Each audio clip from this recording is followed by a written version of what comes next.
এখানে অনুপাত সমানুপাতের অঙ্কে এক ধরনের বিশেষ অঙ্ক শেখানো। এই অঙ্কে সব সময় মনে রাখতে হবে, অতি সহজ সরলভাবে অঙ্কের উত্তর পাওয়া যাবে।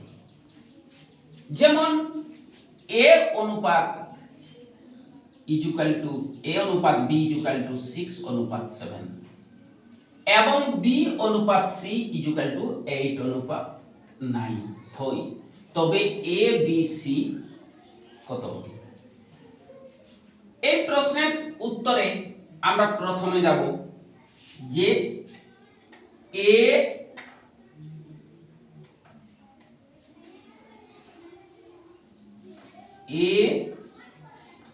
by b is equal to 6/7। আবার এর নিচে ঠিক এর নিচে লেখো b অনুপাত c, b অনুপাত by c is equal to b এর অনুপাত উপরে লেখো 8/c এর অনুপাত নিচে লেখো 9। এরপর এই যে দুটি বি, এই দুটি বি যে জায়গায় রয়েছে, এই দুটি বি এর মান আলাদা আলাদা। এই বি সমান 7, এই বি এর মান 8।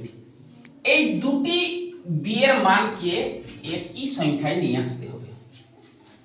অতএব এটি একটি সংখ্যায় নিয়ে আসার জন্য এই বি এর মান দিয়ে এই সংখ্যাকে উপর নিচ গুণ করতে হবে এবং এই বিটিকে একই আনার জন্য এই বিটির সংখ্যা দিয়ে একই উপর নিচ গুণ করতে হবে। এখন আমরা পাবো 6 8 48 বাই 7 8 56। এখানে আমরা পাচ্ছি 7 8 56 বাই 7 9 63। এখন দেখা যায় যে দুটি বি এর মান একই হয়েছে। অতএব এখন এর মান এইটা, বি এর মান দুটা এইটা এবং সি এর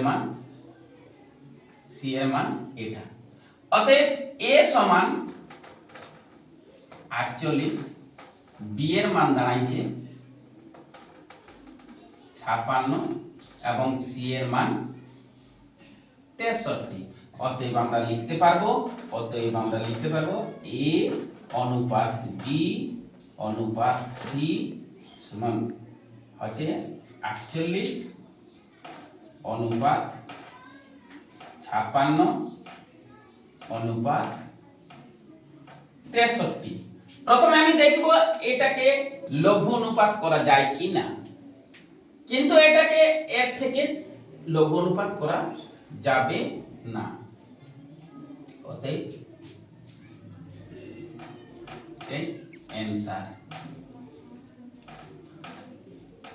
এইভাবে যে অঙ্কই থাকুক সবসময় দেখতে হবে যে যেটি দুটি অক্ষরের মানকে একই করার জন্য এর সংখ্যা দিয়ে নিচের সংখ্যাকে এবং এর সংখ্যা দিয়ে উপরের সংখ্যাকে গুণ করলে তার অনুপাত পাওয়া